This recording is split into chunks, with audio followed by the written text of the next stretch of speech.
All in Sports Network. We love sports. This is the immediate reaction to the Texas Longhorns loss to the Florida Gators on All in Horns. I'm Tanner Carlson. That is Jake Jimerson. It is Saturday, October 4th, and what an embarrassment. Just to let everybody know, we don't have a final yet. We hit record with about 7.5 minutes left. Arch Manning has just thrown his second interception of the day. And yeah, that's the kind of day it's been. Offensive line looked terrible. Defense came out softer than wet toilet tissue. I've never seen this is one of the all-time bad performances from a Texas team, at least from a Texas team coached by Steve Sarkisian.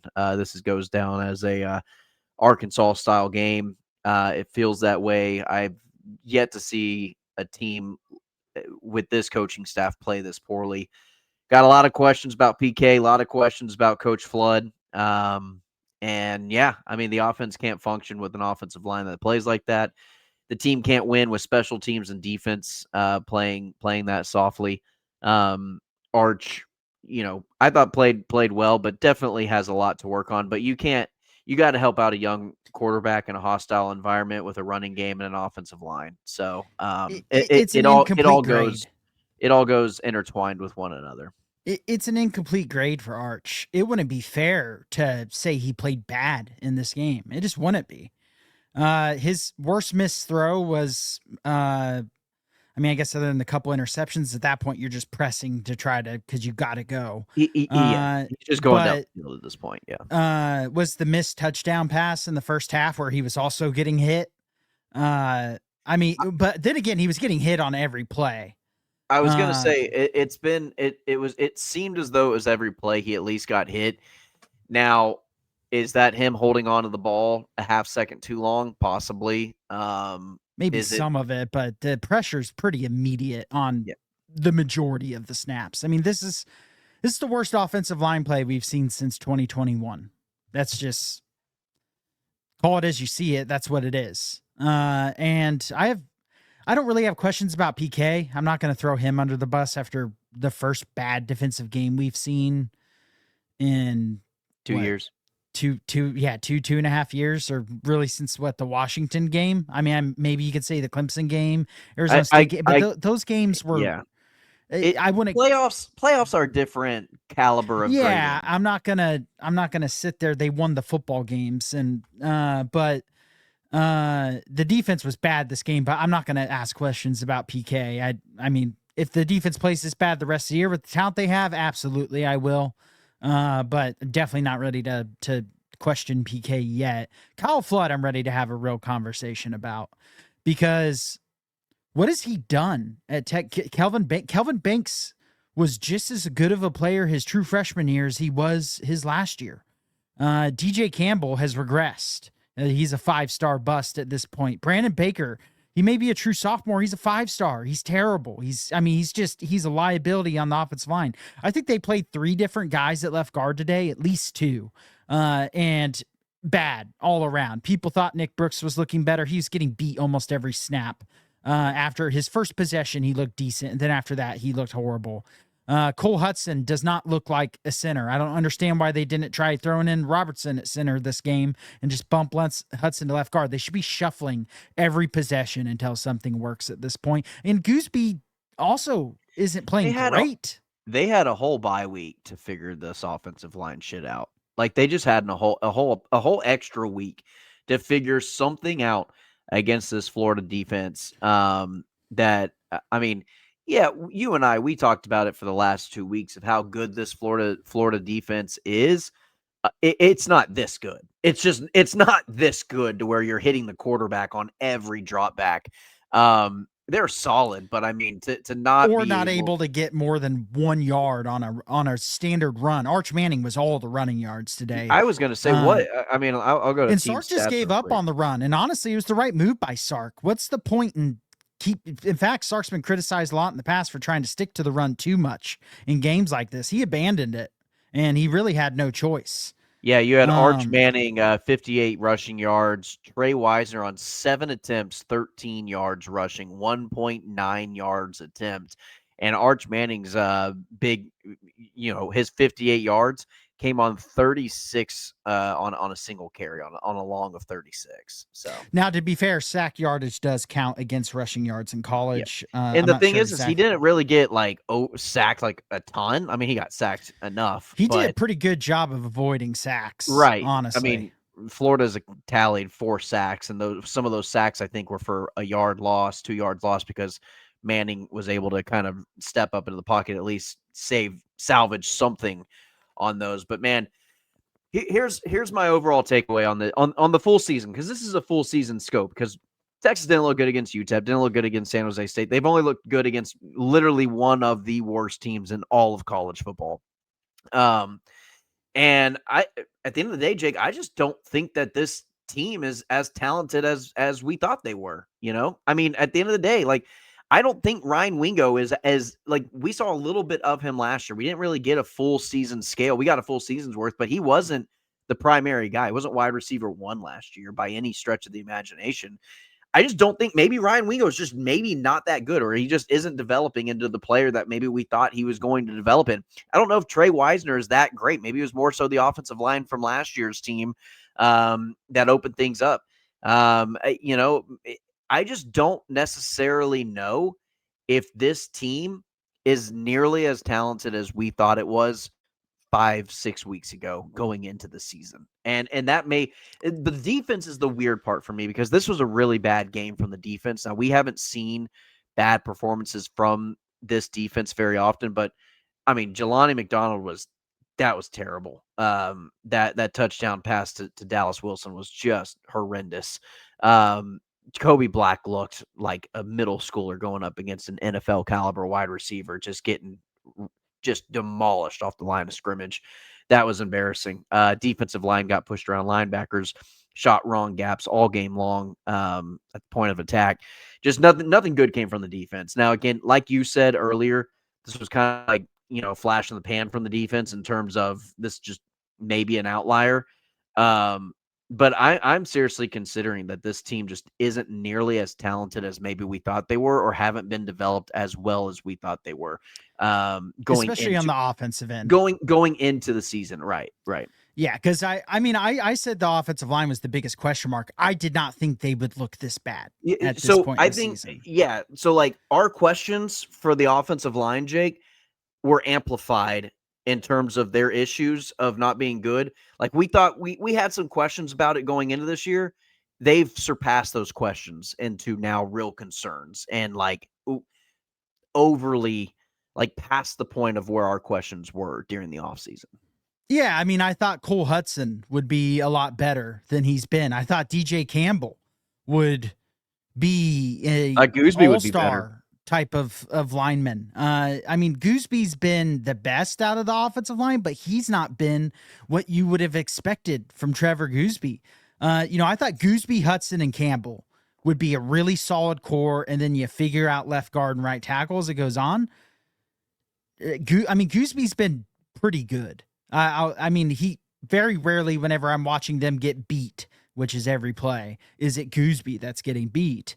But he still gets beat at times and gives up too much pressure at times. But DJ Campbell has been worse this year than he's been the last couple of years. Cole Hudson, this is the worst he's looked in his career. Maybe he really shouldn't be at center. And Sark's really got to question his allegiance to Kyle Flood, in my opinion, because Kyle Flood did not want to go to the portal for offensive line. He trusted that they had not only a good starting 5, but depth.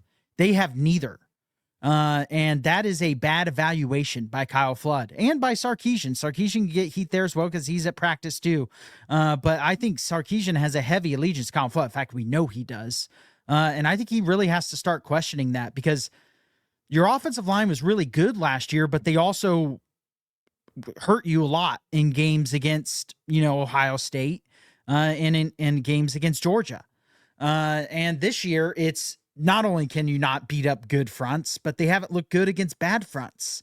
They didn't even look all that good against Sam Houston State. I wasn't blown away by their play by any means up front. And then at wide receiver, you talk about Wingo. Yeah, maybe he's just not as good as we thought he was. At what point in his career so far has he made a contested really awesome looking catch where he has to like go up for the ball and it's not just perfectly in his chest. Or he's just He's wide open fast. He's fast and he's explosive with the ball. and he He's can't not a throw. great. He's not. Oh, and he can't throw. God, I mean, if they just hit wide open touchdowns that are drawn up in this game, they're in the ball game. I would say they would win the game, but the defense was so bad that that's not the case. Dude, I'm Javon Ball. Javon Ball, he had a good game against Texas last year. If people recall, if people want to go back to that game and look at his stats, now I know a lot of it kind of came in the second half of when that game was already out of reach. But this Texas run defense highly concerning at this point. It's a legit concern moving forward for the rest of the season. After what I saw today, I don't feel comfortable until they show me that they can stop it. Now, Oklahoma, it won't really be a test because their run offense is terrible. But moving forward for the rest of the season, every team that relies on a power running game is going to now be a concern for me until proven otherwise. Yeah, the one thing I will say on that is I wasn't too surprised to see Ball run well. He leads the country in yards after contact. I think he averaged about 4.5 yards after contact this season, which is number 1 in the country, and that was against good competition going into it. What I didn't expect was for Lagway to just be able to sit in the pocket, kind of get a microwave out, put in a meal, watch it microwave, look at wide open wide receiver, and go, I want to wait, and just have no pressure. Colin Simmons take a has bite been out of that meal. Everyone got excited about that one drive from Colin Simmons. That is the only time I have seen him on the field this year was when he got a couple run stops. Yippee. And the pass rush is invisible. I could say the same thing about Anthony Hill. Linebackers were invisible this game. Pass rush, bad. Run defense, bad. Secondary, bad in this game specifically. I don't think Manny Muhammad would have made that much of a difference. Maybe he shuts down Dallas Wilson a little bit better. But, man, Grayson Littleton, tough game. Cade Phillips, rough game. Kobe Black, tough game. Taft played bad. Opening the first play of the game, a fumble that falls right into Taft's hands. It just slips right through his fingertips. And it's like, how are we supposed to move forward whenever you've got uncontested fumble recoveries going through your guys' hands? Just can't have those types of things happen and expect to have success. Special teams, bad special teams performance. Horrible. The block punt, but even just the coverage and the returning and everything involving special teams was just terrible today. Yeah, I mean, they got beaten every phase of the game. And I said it to you when they got the fumble, and even after they scored the touchdown, I was like, this doesn't matter. It is so obvious when you're watching a football game and a team is getting whipped at the line of scrimmage on both sides of the ball that they're not going to win the football game. And I know when I'm being dramatic, when I'll text you like this game is over. I've been dramatic when I've said that at times, 100%. I was not being dramatic today. I truly believe this game's just over because when you are getting whipped on both sides of the line of scrimmage, there's nothing you can do to beat that over the course of a 4-quarter game. We saw glimpses. I mean, the first touchdown drive, that was all Sarkisian. They ran a beautiful leak play to Livingston, and then a nice rollout pass in the good red zone play call, by the way. Should have been an easier touchdown, by the way. Arch was a little late on that throw. He should have thrown it about 2 seconds earlier. But I thought Arch battled during a lot of this game. I mean, for how much pressure he was under, especially in the second half, he really started delivering some nice throws under pressure. He played well, especially under the pressure, but there are phases of his games, aspects of his game, timing, anticipation, things like that really need development. The throw to Livingstone that got him out of the game was a hospital ball. That needed to be not so much air under it to give the safety time to come undercut him like that. Oh, that whole play seemed way more difficult than it needed to be. And that's another thing, Jake, that I texted you during the game. I don't know if I couldn't really explain it over text, but everything this team does that is successful feels extremely difficult to accomplish. Like it's like a once in a life, like a one-handed catch, contested, Arch getting hit in the pocket, pocket breaking down, and everything is just happens at the very last millisecond of timing that it could to accomplish that play to be successful. It's like nothing comes easy to this offense. Everything seems overly difficult to come by. And that's another thing that you're not going to find a lot of success for going down through the rest of the season by playing that way. I mean, Jake, at this point, I think Kentucky and Arkansas are the only games that I give Texas a realistic chance of winning moving forward in this season. Yeah, and I don't even know if I'd say Arkansas. It's just they're going to score points on this defense. They're going to score points with Green at quarterback. If this isn't an outlier on defense, if this is what this defense is, if the defense is this, they're going to have a hard time winning very many more football games. Next week's going to be, I mean, that OU defense, Arch is going to get murdered in that game. And you know why everything looks difficult? When your offensive line is getting beat, everything looks difficult. Mm-hmm. It really, football is very simple in that way. If your offensive line is bad and it gets whipped consistently, nothing is easy. And it will never be easy. And the timing of handoffs and RPOs, everything just looks thrown off and uncomfortable. And again, it looks difficult. And no matter what, if it's a delayed handoff, it's like, is Arch trying to hand the ball off or is he trying to keep it? What's happening here? Just nothing seems to be hitting when it needs to hit. Yeah. Speaking of, down goes Penn State. Got stopped on 4th and 2 inside the red zone, down by 7. Drew Aller sucks. Get that in there. Got to get some form of happiness in for me. some sort of validation. Take.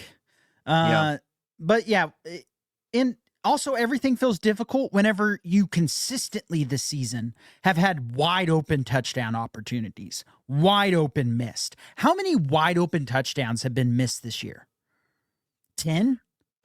It feels like a lot, Jake. It feels this like a year lot. Total. I mean, the UTEP game, there was a bunch. This game, there was at least 2. And it just, I have the game cast going and it looks like just got a 42-yard pass to 42-yard pass to DeAndre Moore and then a no-yard gain on 1st and goal from the 1 because God forbid Texas ever be able to. Another thing I'm going to complain about with Kyle Flood. How is this team never able to just 1st and goal from the 1 against a good front, run it for a touchdown? Yeah. Ever. The red zone always sucks inside of the 1 to 3 yard line because we can't run the football. It's infuriating. Okay, Wisner ran for a 1-yard touchdown, but my point still stands. Yeah. And it'll be hilarious if Texas wins this game and we scrap this episode, then do a whole new episode, and this episode just never gets released. Yeah. All right. Hey, let's hit our underdog spot, and then we'll come right back, Jake. Football is back, and Underdog is the best place to make picks and win money all season long. Playing on Underdog is easy. Just pick whether your favorite players will go higher or lower on stats like touchdowns, receiving yards, interceptions, and more. Get your picks right, and you could win up to 5,000 times your cash.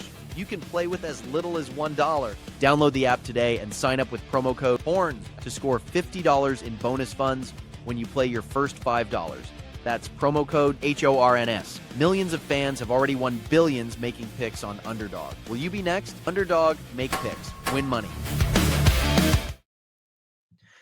All right, Jake, my Underdog entries today have actually hit pretty well. I started the day 3-0, had the lower on Wisconsin, Michigan, 42.5 points in that game. I had the Kentucky Wildcats 21.5 point spread that hit. They lost by 21, won that one by half a point.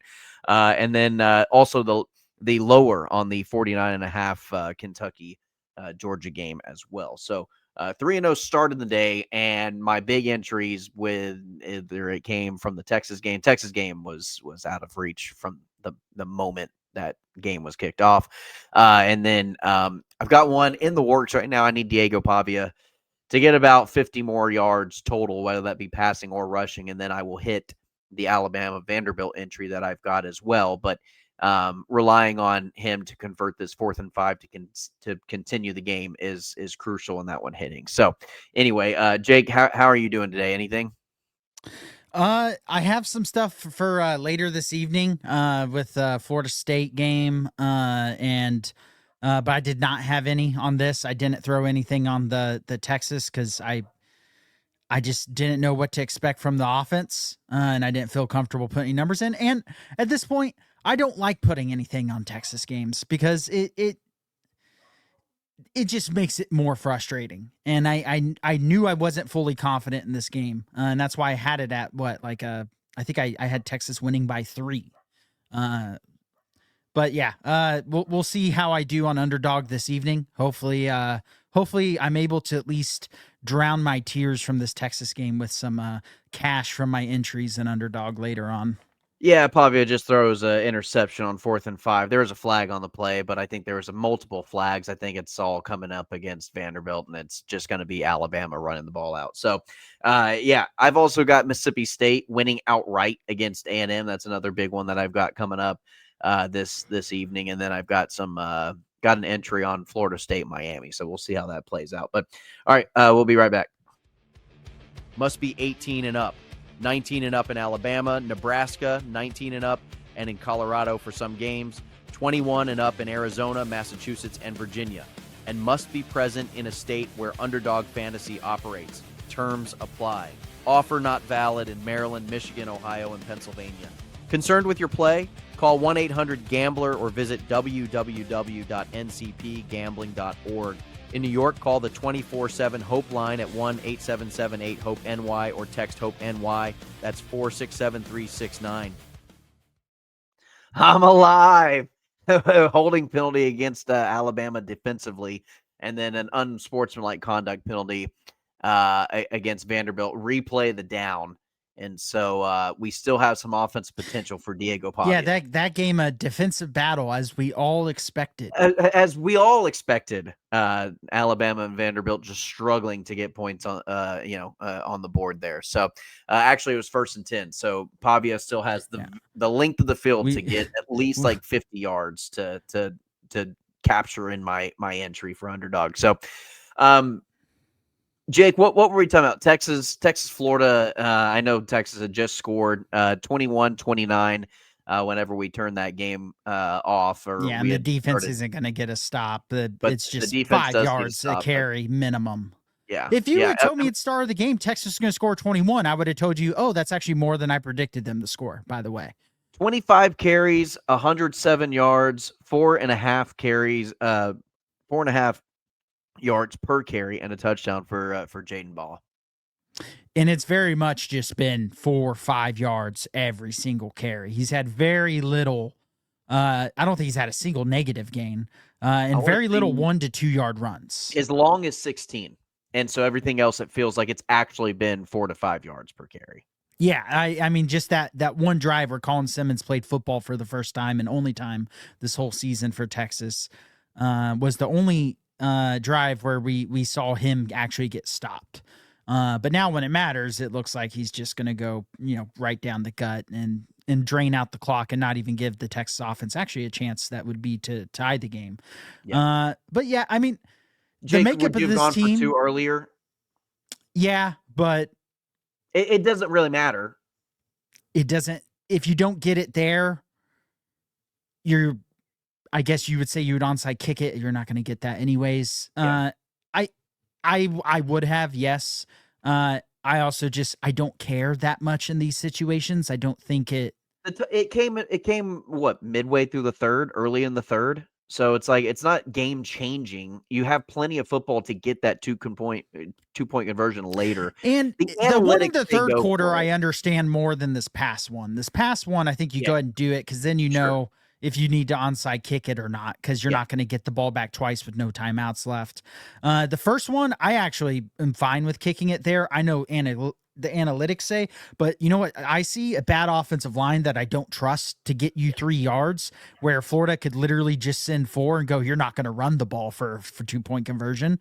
And so, yeah, that I get not chasing the points. Get the point up on the board. You never know how field goals and everything else could play out when you have a quarter and a half of football left. So that one I understood. The past one, I would have went ahead and gone for 2 there. But at that point, it doesn't really. If you don't get it, you're not going to win. At least at this point, I guess you're keeping suspense in the game. But I have now flipped to the Texas game. It was strictly on the Bama Vanderbilt game, simply because my Underdog entry. But yeah, no. Jake, this team has a lot of work to do, and there's this program actually has a lot of work to do post the Quinn Ewers era, and I never really thought I would think that would have been the case, but again, DeAndre Moore, a complete no-show. Like, I don't know where he is on the field at any given point in time. Jack injuries, not really a big factor. That's not to say he wasn't open. I think he was open maybe 2 or 3 times where balls just didn't find their way to him. Ryan Wingo was one of the throwers on that. But again, it's so hard. Like I said, everything feels difficult because this offensive line isn't allowing any time for the run game to take over or anything else. So I think it starts up front on the line of scrimmage. That's going to be the number one big thing you and I are going to talk about for the remainder of this season and then into the offseason and into the transfer portal. January 2nd, the transfer portal opens. Yeah. Texas is going to no longer be doing the we don't go for offensive linemen in the portal thing. What's frustrating to me about this game really is the defensive performance. The offensive line, yes, we talked a lot about, but the defense flopping like this was just if you told me Texas scored 21 points, I would say they'd have the lead. Yeah, I picked Texas to win 17-14, I think. Yeah. Like, I never thought, I knew the offense, it was going to be a struggle. I thought the offensive line wouldn't look this bad, especially in pass pro. It's been the one thing they had been decent at this year, including against Ohio State. But the pass pro was not only bad, it was terrible. And that's, it was funny. Now I remember what I wanted to say. In the broadcast, they talked about how this week in practice, they did some in team drills where they did not let Arch throw to his first or second progression. Yes. He had to throw it to his third or fourth progression. Good drill to do. That's a good thing to do to help your young quarterback get used to going through progressions. Unfortunately, it doesn't matter when you only have 2 seconds to throw the football and you're never, in fact, if he was getting to his third read that quick, he'd be going too quickly through his progressions. And so, yeah, I imagine it's just very uncomfortable for Arch. I mean, I know the expectations were sky high for Arch this year, but if you told me the offensive line was going to be this bad, I would have went, well, he's probably not going to be that good this year. I would have said that at the start of the year. The score if you told me there's no run game. The score looks closer than what it is, Jake, but this game never felt like it was in reach. No, because they got whipped on both lines of scrimmage. When you get whipped on the line of scrimmage, the game is not close. The only reason it's close is because they got the one turnover on what was going to be a big play for Florida, by the way. Yeah. And then they got the one turnover, and then Sarkisian dialed up some really nice plays that were somewhat executed well for a touchdown. I say somewhat because the throw from Arch to Livingston, that should have been a touchdown. Instead, Livingston got banged up on it. And then the throw to Wisner was actually late, and it could have cost them the touchdown, what was a perfectly drawn up red zone play. And then this game could be tied if you just hit one of two like walk-in touchdowns earlier in this game too. And that's what's frustrating for me is I might I need to uninstall X for a couple weeks because I unfollowed I'll have to go back and count, but around 15 to 20 Longhorn fans today. Because I'm sorry, if you're sitting there going fire Sark and you're saying it unironically, at this point, I'm just done following you because I don't think either of us are going to fall into the belief that Sark is all of a sudden a bad football coach and needs to be fired. So it's 3rd and 3 right now, 1:53 left. If Florida converts this, the game's over. If Texas gets the stop, which they do, the game is technically still alive. Now, there's going to be 40 seconds. Texas will get the ball back on a punt with about 1:10 left. Hey, this could be the most hilarious podcast ever. Now, we're not going to stop recording. We're going to watch this, see how it plays out, and you might get our immediate reaction of us either winning this game, losing this game. We'll just post it. I say we post it regardless, Jake, and we just look like idiots to start this thing off. You and I have never been worried about looking like idiots. Yeah. We've looked if we look like idiots and Texas wins, if this would be the biggest like slap in the face of moment for the Texas Longhorns to be like, you guys started recording earlier. We're gonna win this game. Come back, win this game. And you know what's funny? The first 25 minutes is gonna be you guys bitching at us for losing this game. But you know what's funny? If they win this game, does it change anything that we said? It changes nothing of what we said. What I will say, we would look like idiots, but we also haven't been sitting here going fire Sarkisian, bench Arch, man. Heck, we gave Arch credit for the way Yeah. he's played in this game largely. So we haven't, to be fair to us, even though we are idiots, we haven't said any outrageous, I would say outrageous takes. We've commented on the offensive line playing bad, even if they magically won this game, which, by the way, would be a touchdown, a 2-point conversion with less than a minute on the road with a bad offensive line. To send it to overtime. To send it to overtime where the field is condensed and you haven't been able to run the football all game. We might just have to commentate this game from here on out, because if we don't stop this recording and Texas does take this to overtime. What does it take for Niblett to field a punt? I swear he fields 10% of punts. We need to recruit just a punt returner. I'm glad you brought Niblett up, Jake. The terrible fact that game. He is terrible. The fact that he is your third option at running back, and he is your now fourth wide receiver. He stepped in for Livingstone at wide receiver. I mean, he's playing slot receiver. Like that tells me that the talent on the offense side of the ball isn't what maybe you and I thought it was at depth-wise. We expected a Kalik Lockett or Jamie French to be trusted at this point. Not one point did I think Ryan Niblett would be getting snaps over any of those guys. No, I mean, it's disappointing that Kalik Lockett and Jamie French aren't, or especially Kalik Lockett, and even McCutcheon, because we thought McCutcheon was maybe kind of coming along, but even when he's been in, his catches haven't looked comfortable. And it's not like he's just been Livingstone. Livingstone made that one-handed catch, and I was like, dude, go up with two. What is this one-handed catch? Like, that play again just looked overly difficult for me. I know it was a rainbow pass, but yeah, it's oh God. It is now 55 seconds left, 1st and 10. Yeah, and I'm gonna play ahead of you. It's not. It's not pretty. It's a sack. Yep, and he goes down. And his helmet got ripped off. Oh, great. So now you gotta. Well, he can stay in, can he? I don't think so. Yeah, no, he has to come off. Oh, okay, yeah. So now you got to have Matthew Caldwell in on 2nd and 22 with 36. Yeah, we're not going to end up looking like idiots. With this offensive line. Yeah, this play is not a successful. What a fun moment for Matthew Caldwell. Just be like, right. What? I'm in. I've sat on the sideline for 2.5 hours or 3 hours, whatever it's been. He hasn't even thrown a warm-up pass, this guy. He's been ice cold. Start Matthew Caldwell? I wish okay, I'm going to pause. You tell me whenever you get to the end of the play. All right. Yeah. Oh, there's Wingo. Out of bounds. All right. Oh, there's a flag. Okay. Yeah, we're around the same. Yeah, there's a flag, which probably means Wingo pushed off to get that open. We'll see. Yeah, they're pointing towards the defense, but it could just be pointing out Ryan Wingo down the field. Yep. Hands to the face defense. Tell me when that gets called. Yeah. Yeah, right now. Okay, now I'm pressing play. Yeah, okay. We're about as close together as we can be. Yeah. It's kind of hard to time up because the time is frozen.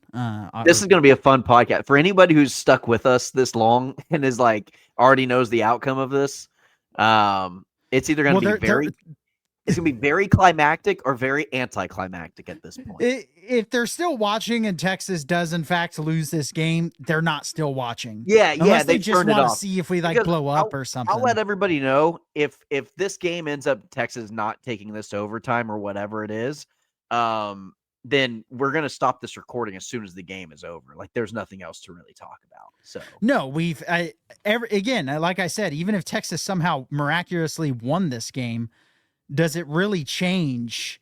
Throws an interception on the very next play. So yeah. They're saying incomplete. Did it? This could be the longest 18 seconds in the history of football. Yeah, they'll review. This is going to be reviewed. They're going to look at this. I would assume so, which means we're going to be recording for quite a while longer. You and I will be able to hopefully tell.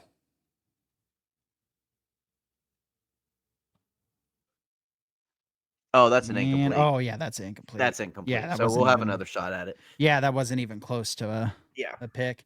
Yeah. That was not a great throw. He's just No, trying to throw it Jake, up to Wingo. what's your take on Notre Dame 28, Boise State 7? Notre Dame's just not. Notre Dame's Surprised just that not. Notre Dame's offense didn't score more. I didn't Yeah. expect Boise State to do much, even though I don't think Notre Dame's defense is that good. You know, what I kind of said going into it Dude, was, get rid of the ball, man. You got to get rid of the ball. yeah, you can't. Virginia ranked for the first time in 10 years, and they're in overtime. Oh, you can't spike it. Oh, Yeah, you just got to run what the a play. way for it to end. What a waste. What a wasted game. What a wasted last possession. There's not 1 second left. There's no way. They're gonna say there's 1 second left. Texas gets those 1 seconds left.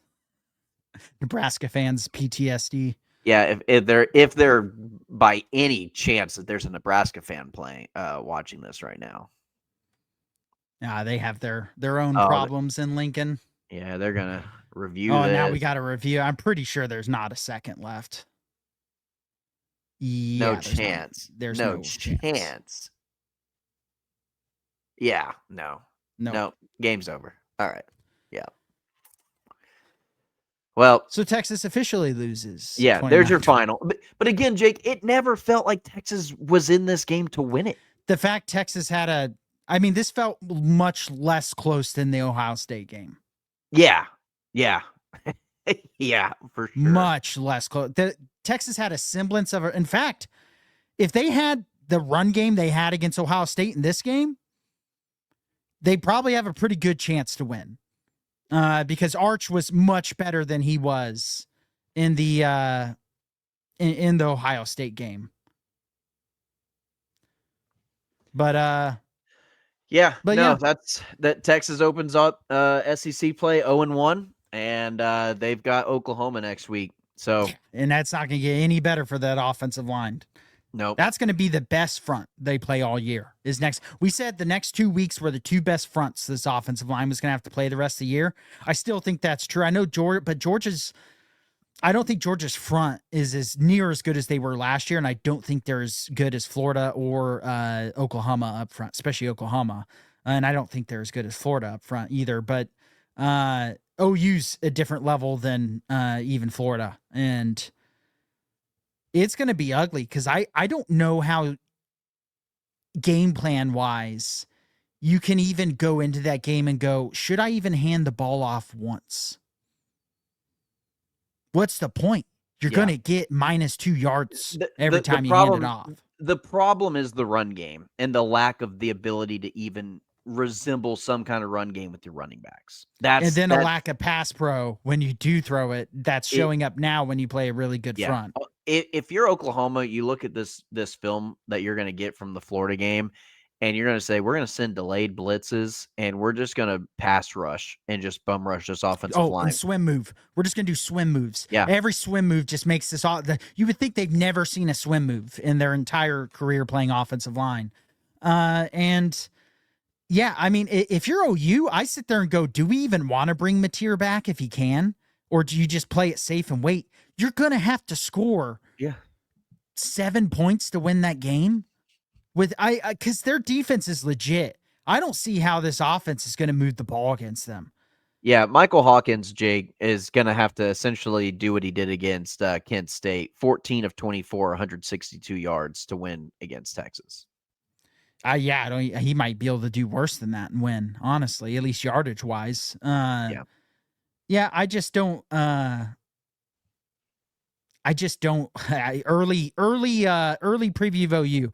I don't see a possible way this offense moves the ball with this offensive line. Maybe that's just immediate reaction. Maybe I'll be calmer headed during the week, but I really just do not see a way this offensive line is even competitive against Oklahoma's front.